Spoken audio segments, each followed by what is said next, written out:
ప్రస్తుతం మనం ఉంది చినయాదర పుష్కర్ ఘాట్ దగ్గర. ఇంతకుముందు 2 గంటల ముందు చూసాం మేము వచ్చి, ఒక 2 అడుగులు దూరంలో ఉంది. ఇప్పుడు ఈ పుష్కర్ ఘాట్ మొత్తం మునిగిపోయింది. ప్రస్తుతం పెదయాదర చినయాదర ఈ ప్రాంతాల్లో వరద వృద్ధి కృష్ణా నదికి ఈ రకంగా ఉంది. మీరు చూడొచ్చు, శ్మశానం దాకా కూడా వచ్చేసిన దాఖలాలు మనకు కనపడుతున్నాయి. టైము దాదాపు 10:30 వస్తుంది. నైట్ అంతా కూడా మేము అప్రమత్తంగా ఉన్నాం. ప్రజలకు ఎటువంటి ఇబ్బంది కలగకుండా ఏ క్షణాన 11:30 ఏం జరుగుతుంది అనేది ఇప్పుడు 11:30 దాకా వస్తుంది.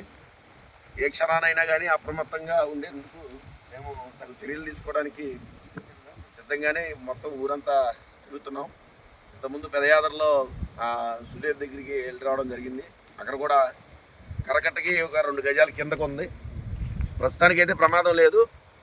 ఈ వరద మరి 9,70,000 క్యూసెక్ల నీళ్ళు అక్కడ వదిలేరని చెప్పేసి మాకు మెసేజ్ల రూపంలో తెలుస్తుంది. కాబట్టి మరి పొద్దున్నే ఏ స్థాయిలో ఉంటుందో అనేది మరి చూడొచ్చు. ప్రస్తుతానికి నైట్ అంతా కూడా ఈ పహారా కాస్తూ గ్రామస్తులకి ఏ ఇబ్బంది లేకుండా కూడా గ్రామ సర్పంచ్గా ఇక్కడ యువత పెద్దలతో కూడా కలిసి మేము నైట్ అంతా తిరగడానికి సిద్ధంగా ఉన్నాం. చాణక్య